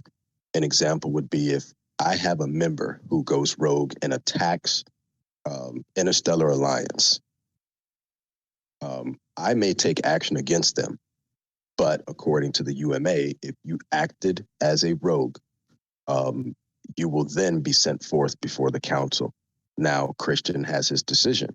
He can make an Interstellar Alliance decision and plead with the council to leave it at that. Or he can say, let's take the name before the council, and the council makes a decision on what's going to happen. Mm-hmm. And that's the second and third order effect of going rogue and deciding to attack another member's organization of the UMO. One of the things that we were thinking also on the same topic is, for example, I'm not from the people who are dealing with, like, let's just say it like this, like childish things, right? Like some kind of a drama or whatever. I'm well aware that there will be backed actors who will be, going rogue and trying to destroy someone else's asset or whatever. And this is what I told to everyone. We can just have a small fund, like, let's say, just for example, 1% of our mining input, we're just storing it somewhere in alternative DAO for the United Metaverse Organization or something like this. And from this DAO, we're just reimbursing any victim from this type of rogue attack or whatever. And the person who made the bad conduct, we're just kicking him. There will be no, some kind of a trial or whatever. We'll just make a small, like a search or a investigation is the right word. We'll make sure that the person is actually, guilty. Yes, did you attack him? For what reason? This is the reason. It was stupid decision. So we let him go. We refund the person who lost his ship, for example. We'll just build another one for him or whatever. So we just move on. We are not going to, make it into a big problem or whatever. If people don't want to cooperate, they can go somewhere else. They can do whatever they want. But as long as we are going to work together, we will be making sacrifices and we will be also making compromises. This is how any relationship works, right? You need to make sacrifices and you need to make, your stand from time to time, right? So we just need to conduct ourselves, well, and to keep our integrity, we need to do the right thing. And just like I'm always saying, all we have here is our integrity. Without it, we are nobody. You can be a nobody, you can come and you can build the world. But without your integrity, you'll still be nobody, right? So if anyone wants to, show what they are capable of, they will be respected for it. Like you want to build something, go break a leg, right? Like do your best. And I genuinely wish anyone who is capable of doing anything, I'll be really happy to support them. So yeah, I think that this is pretty much answering it.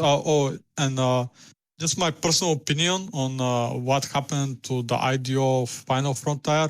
I think it was able to be launched in a later date with more marketing. With, many things are able to be better, right? For sure. In any project, doesn't matter in which is it, it's nobody perfect. So sometimes mistakes happen, and some people pay for it, right?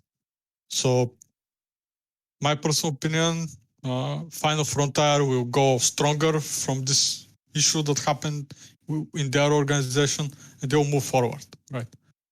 Eventually, things will be resolved. This is not a big deal. This is what I want to, focus on. I'm pretty sure that we'll be having a lot more serious issues in the future, not concerning a couple of tens of thousands or even hundreds of thousands of dollars, but millions and millions of dollars.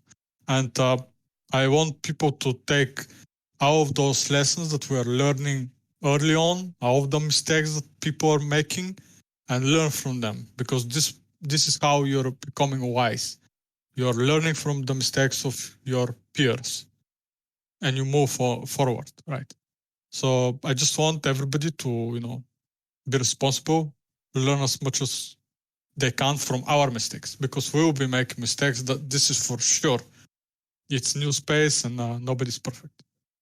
So yeah, let's move forward. Cryptosonic, you're on stage now. Please ask us anything. Thank you for being here as well. Christian, Baldron had a question for me, but we didn't get that. Just so Yeah.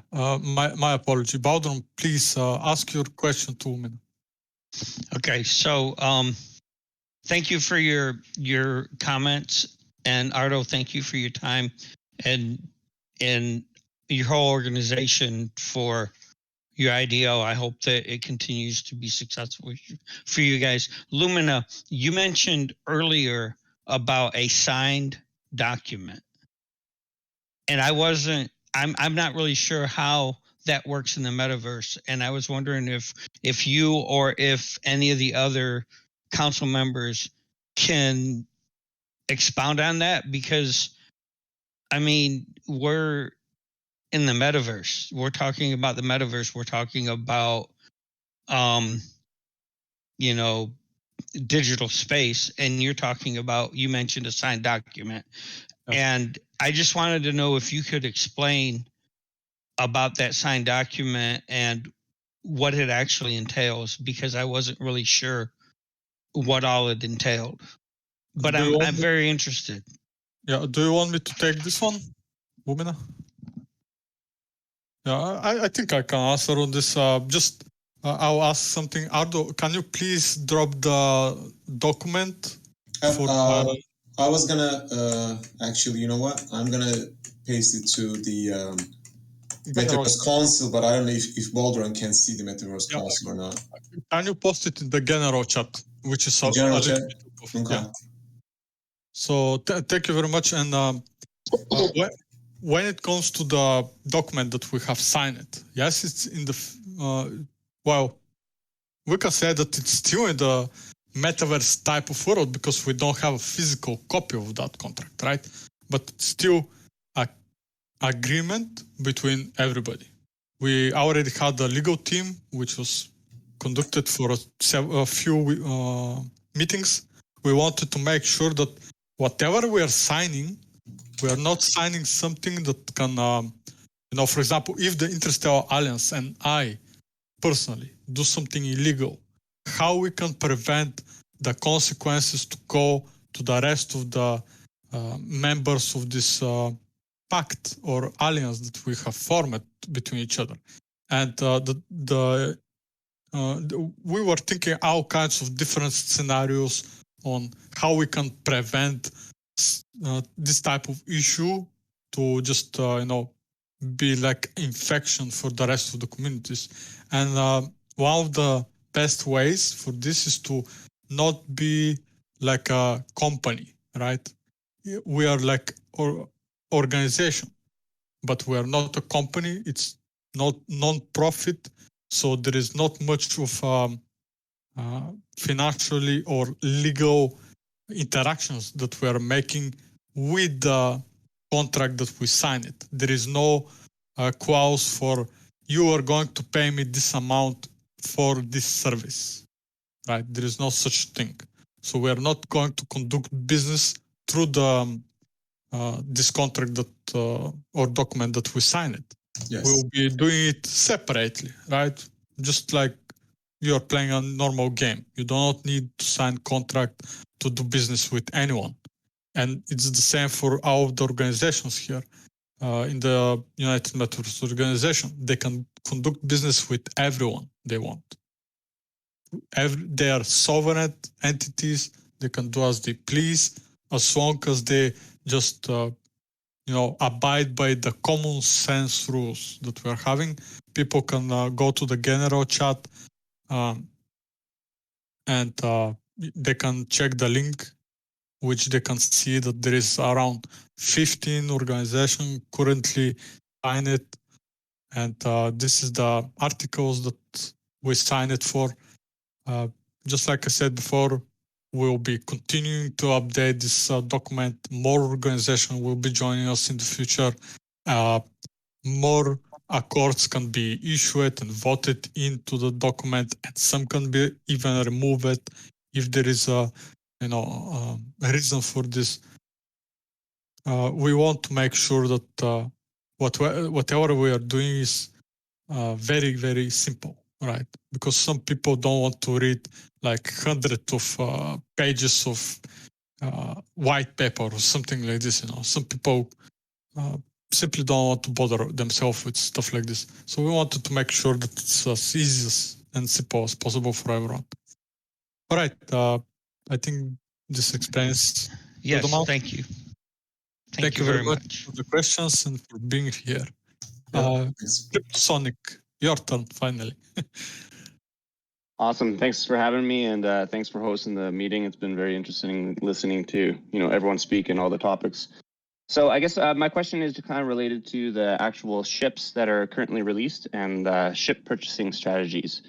So has there been any information or talk in regards to how long it will take to craft faction-aligned ships? So for example, Mud faction with Pierce. And like I'm talking from A to Z, from acquiring the material to actually crafting the ship itself. And the reason for the question is because if, for example, a Pierce X6 ship currently valued around $1,000 only takes around 2 weeks to craft in the future, maybe it's a better strategy to purchase only Tufa ships from our faction.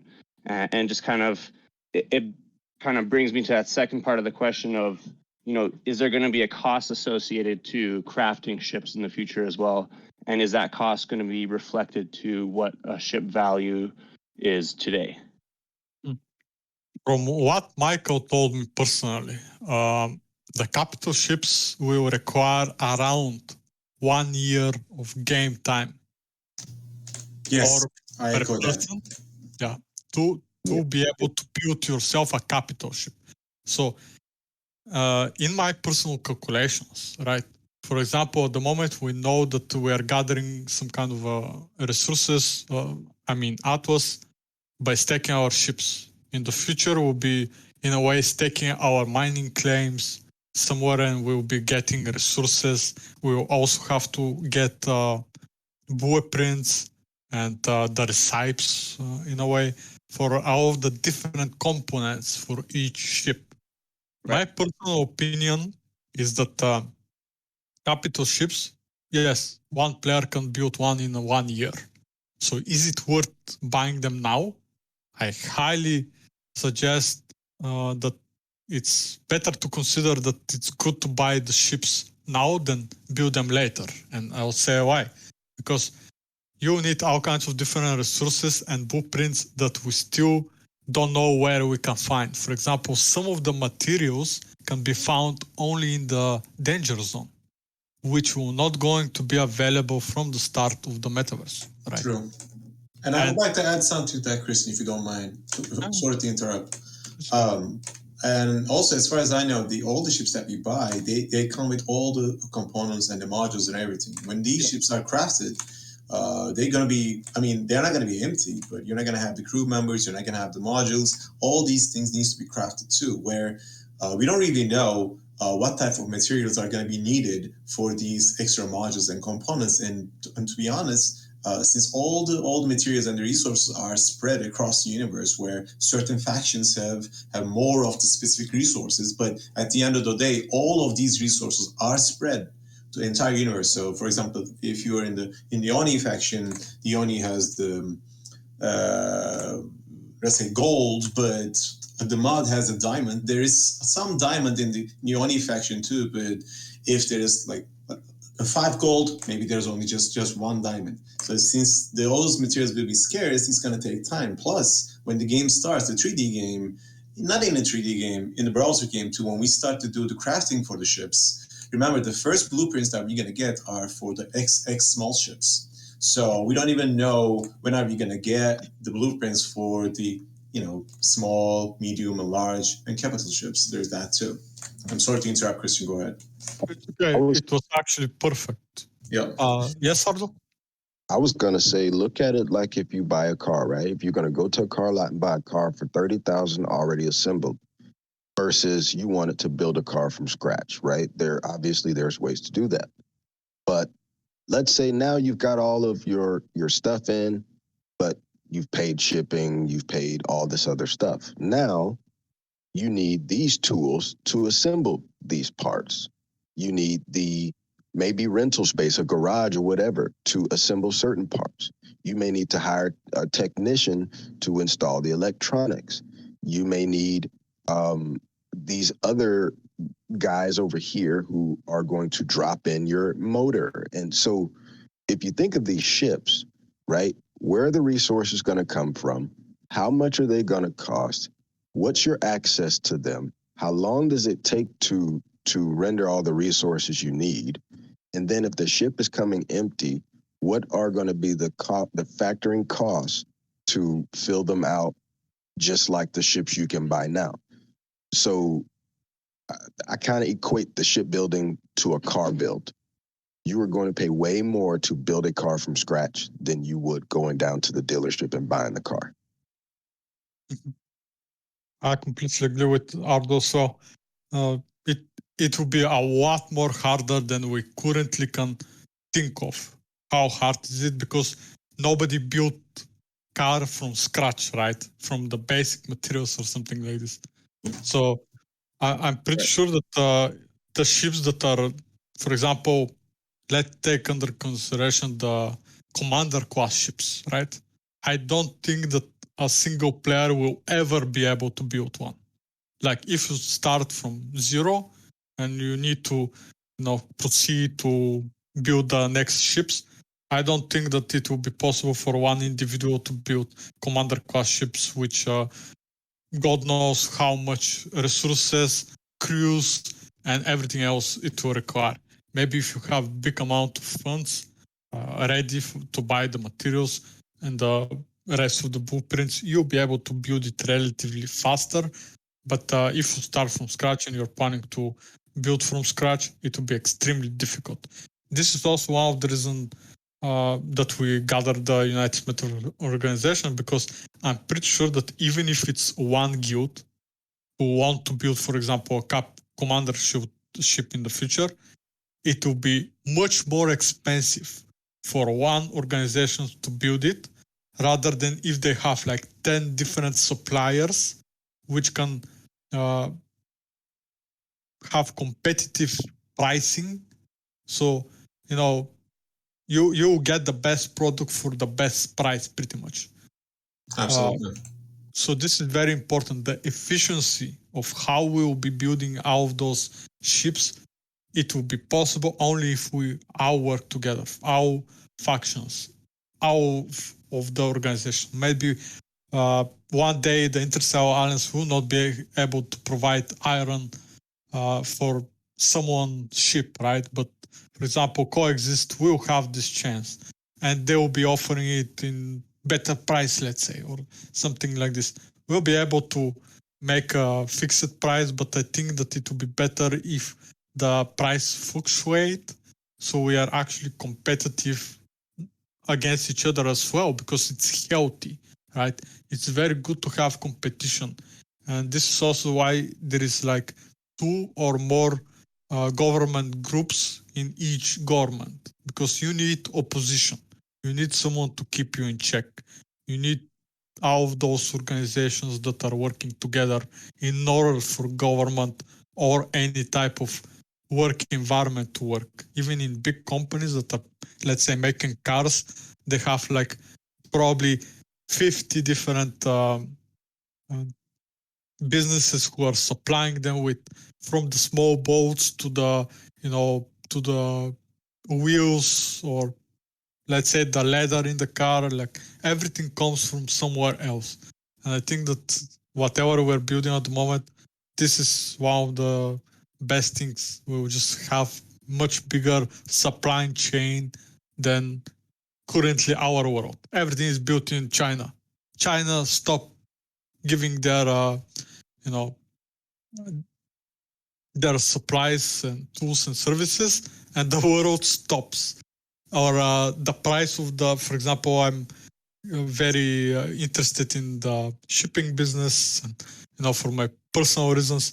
But for example, if people notice it, like 1 year ago, if you want to get a cargo container from China to New York, for example, from any of those faraway countries, it was like $1,000. Now it's $10,000. So you can see how easy it is to break this globalist wet dream, right? You want everything to be produced in China, but one day the Chinese say, okay, we are not giving you anything anymore. You don't have companies in your place, so it's really hard to continue your businesses. And if you want to order something from China and you're a small business owner, now you need to pay 10 times more just for the shipping. So it's ridiculous, right? So if you have good supply chain, you increase the efficiency, you lower the prices, you make the quality better. It will be much more better for everyone overall. And Kristen, if you don't mind, I'm gonna add something to real quick. For what is worth, and aside from the ship manufacturing and crafting, the current ships that are on the market are considered as the first generation ships. Now, other than the cosmetics, there is no difference from the first generation ships and the crafted ships. However, there is one big difference, which Michael already mentioned it multiple times in the AMAs, that being these ships on the market are the first generation ships, when we are in the 3D world, when we actually play the game and pilot our ships, if you see, let's say, a Tufa Feast or a Fimbo Peklai in the space, if there are two of them, and one of them is crafted, and the other one is the one that you got from the market as a first-generation ship, you'll be able to tell which one is a first-generation ship, which one is a crafted ship. So there's that sort of a novelty, a value to the first-generation ships too, even though in terms of the power or ammunition, there is no difference. But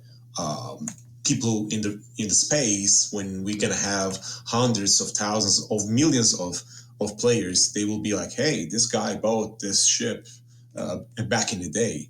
So there's that novelty value too. Yeah, the uniqueness will be preserved overall. Of the new ships that people are building will be slightly different. Probably your blueprint that you use it for your engine will be different, but you can still use it or something like this. So I'm pretty sure that there will be some kind of differences and a lot of customization in the future. Sure.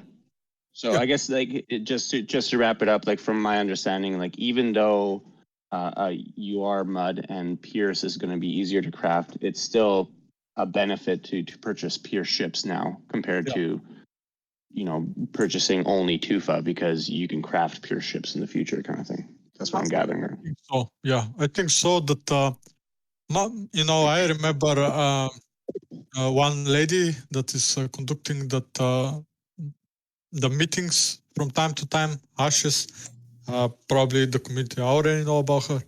And once she asked what someone with $200 can do, and my answer was this. I think it's better to buy one small ship and save the rest of the money for mining installation, some resources extra like Atos or Polis or something like this, and not put all of your money into one asset, like ships, for example, because I think it would be just too risky to put all of your money into one thing which you don't really know what kind of a return will be having to generate, right? So yeah, it's always good to have a backup one, and that's why it's always good to, in any market, to have some liquidity, right? For example, when there is a dip, it's a good idea normally to buy the dip, right? So it's always good to have some kind of a backup one and not to put all of your $200 in ships which may be profitable or not. Awesome. Thank you, guys. Appreciate it. Thank you very much for being here. All right, I see Profit Master. Your turn, bro. Well, Christian, sorry to interrupt. Here, the Chimera guys, we have a meeting now internally with the clan. Yep. So thank you for having us here today. I think really interesting topics were discussed here. I think we learned a lot. So thank you again for having us. Thank you for accepting us into the UMO, and we hope to be here again soon. Yeah, thank you very much, guys, for being here. It was a pleasure. I hope we have many meetings in the future, and I hope you enjoy your meeting. For if there is anything further, we'll have a recording, so you can check any other questions in the future if you see the recording. So right. thank you for coming. Yep. Thank you. Thank you very much, guys. Bye. Okay, thank you. See you. Thanks, guys. You want to take a couple more questions before we wrap up? I know it's been like 2 hours. Yeah, it was pretty good and productive meeting. So let's take Profit Master question as sick, and let's call it a day. Okay, can you hear me? Yes. Welcome to the stage. Oh, thanks, appreciate it. Good to be a part of this. I know I messaged you a week or so ago because I got interested in this, and it's a great thing that we're getting into. But I just want to say real quick with those ships, because I'm pretty sure most of you know that they're coming out with the Titan ships as well that are going to come out in the auction. So those should be like the ones that we go for, because obviously it's the bigger ones. And then to be wary of these metaverses that are coming out, because I've seen a lot of them. They like a lot of the team don't show their faces, and they put fake up links and all this stuff. And there's rug pulls that happen all over the place on solos. So just be very mindful and careful on where you put your money into, because like high interest rates and liquidity pools and stuff like that you can be quick about it, get a profit or whatever, but just make sure not to keep your stuff in the projects you didn't do too much research on. And that's just my 2 cents. That's all I want to say. Oh, thank you very much for this. I think it's very reasonable from time to time to someone to put us back in track, right? And to tell us, be careful, guys, where you put your money. And I completely agree. One of the reasons that I, joined the Star Atlas project and started building around it is because, the Michael's team and everyone around it is public figure pretty much, and they're very vocal, and, they have some kind of accountability, right? So I'm really happy that, it's open project, and I know that most of the organizers of the United Metaverse Organization prefer to stay anonymous. For me personally, it's not a big deal to show my face or have meetings with people very often. So yeah, I really think that eventually we'll know who is who in a way. So we'll be meeting in the future in real life and stuff like this. So I really appreciated Ardo's and Lumina's idea, and I think it's something we can execute on quite quickly and not too far distant in the future. Is having a meeting where everyone has their webcam on, kind of old school in a sense when we speak of the metaverse. But I think it'd be really good to see everyone's faces, and I'd just like to take the quick opportunity here, since Mr. Nobody is also on the stage. He's going to help us represent Equinox going forward. He just recently joined our guild, actually. He's contributed a lot already, so he's been promoted to an officer position. So I'd just like to give him a minute to say hi if he's here right now. Yeah, sure. He can go. I actually had a really great conversation with Mr. Nobody a few days ago. I'm really happy that he joined great team, which is you're part of Ishiki. So I'm really happy that he found a place where he can contribute. I think he's probably not here for the moment. Okay, let's get with. Maybe he's not here, but going forward, in the next meetings, you'll see him around, I'm sure. Awesome. I'm pretty sure that we will have contact in the future. And let's just try to wrap it up. Sik, it's your turn. For anyone who don't know, Sik is one of the people who is taking care of the Saya DAO white paper. He's one of my most trusted people in a way in the Interstellar Alliance. So please welcome him. Sik, thank you for coming again for this meeting. I know that it's going for 4 hours meeting now. It has been 4 hours, has it not? It's almost like we punched the time clock this morning. And we had prep work before all this, right? Yeah. So, absolutely. It's good. It's good. I like it. Yeah. So a couple things, just thinking through what you guys were talking about, and from my perspective, there are 2 assets currently that are worth something and will be worth something long term. And first it's ships, and secondly it's Polis. And what can we do now to lay out that groundwork? And we have very limited information on crafting these ships. And that being said, and we know Ardo's example was excellent, but that ship is also going to be sold for more. And we are very early to this party. We are very early in this space. There are going to be a lot of people that are going to come in midstream, and they're going to say, wow, I'm early in this project. And that'll be a year or 2 from now when the game is launched. And the more assets we can stack when available as a collective, the better off we're going to be financially. And that's, I believe, one of the reasons we're all here. Social, monetary, gameplay, that is all part of it. I agree with your point. And I think that what is the best, right? We are all thinking that we are very early, right? And I even got this comment from people that why you're building those alliances and those United Organizations, whatever, it's so early. And my words to them was, it's not that it's too early, you're already too late, right? Exactly. in the crypto space, we need to be very early when we're building something.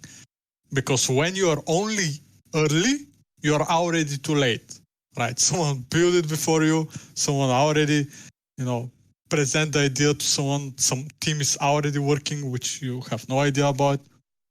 So I really think that probably this is one of the best chances that we have in the crypto space so far, right? Because we are very, very early. We are able to position ourselves in very good place with good people, and we are able to build those communications and those projects. Christian, sorry to interrupt. I have a quick story about that. One of our members a few weeks ago, he mentioned pretty much the same thing. He was like, "Why are you guys doing all this work on the side, trying to do this? I mean, there is no game, whatnot. I mean, God knows, it might take few years, more than 2 to 3 years for this game to come out, and you are doing all these things right now." And my answer was to him, and it would be to all of you here, is for me and for a lot of the people in the UMA, this game started back in spring. That's how it started for us. And because of these partnerships, these alliances, and we are the pioneers who are building this metaverse. And for us, the game started almost a year ago, and because this is I honestly think that this is really a hard work, and it is really hard to create these type of tight and strong relationships. And the people who are not aware of it, like Kristen said, I'll definitely agree with him. It's not early at all. If you are not aware of this, you're actually late. So I absolutely agree. Well, most of us have been in this for almost 9 months now, right? Yep. So I mean, but I still feel that it's early. You know, I created the Interstellar Alliance in March last year. like already 10 months or so. But anyway, I see that Mr. Nobody was here for a second. Yes, I'm here. Hi, guys. Sorry, I had some technical issues. I couldn't unmute when we were talking about me. Yeah, it's okay. Do you want to introduce yourself to the rest of the creators? Thank you very much. I'm really excited to be here with you guys. Thank you very much for that opportunity. I just wanted to say, I hope everybody is well, and Ardo, I wish you a quick recovery. What I wanted to say really is when I saw that the blockchain technology is emerging, and I started learning about Star Atlas, I thought this is a perfect opportunity to make some real life changes. And anytime I was trying to share this this concept with any of my friends, really, I was met with some polite smiles and low laughter. But when I managed to join Star Atlas community, sorry, still recovering from flu. When I managed to join the community and join Equinox and speak to Christian and then join the United Metaverse Organizations, I saw how big the community is already and how many like-minded people is already involved in creating this metaverse.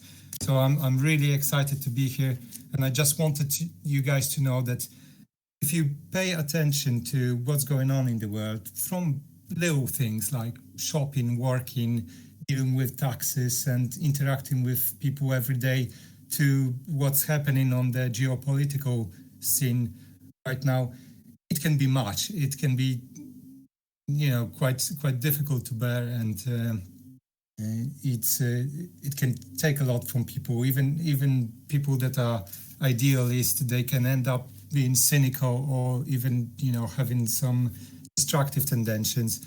So being here and doing what we guys are doing in here, it's a major beacon. It's giving people hope. It gave me a lot of hope. So thank you very much for that, and I'm really excited to be part of it. Thank you for those. So happy to have you here, man. One time I was speaking about this. If one day someone come to me, just in my chat or just message me in Discord and tell me that he managed to put food on the table for him and his family, that would be all the reward I want. Like genuinely, I want some good impact to come out of all of this effort that we are putting in. The best thing that we can do is form this type of relationship and communities, because imagine what we did in 1 year, or not even 1 year. Just think about what we can do in the next 2 to 3 years. Like, I don't have enough imagination to figure it out, but I'm pretty sure that we can help a lot of people and we can make amazing relationships that last entire lifetimes, right? So I really hope that we're all on the same page and we're really willing to, make those steps in order to build all of those amazing things, legendary things that we want to build. Yeah, I think this is a good place to end this. Thank you all very much again for staying here for more than 2 hours now and listening us rambling around. Anyone, if have something else to say, please do, and we can call it an end and go get a beer or something. Kristen, thank you for your relentless efforts. Really appreciate it. Thank you very much. Thank you, everyone. Well, yes. I guess we can say. Chris, did you get my message? Yes. I will reply to all of them. I have like 15. All right. But anyway, thank you all very much. I'll ask our question later. Take care and till the next meeting. Yep. Thanks a lot, guys. Bye.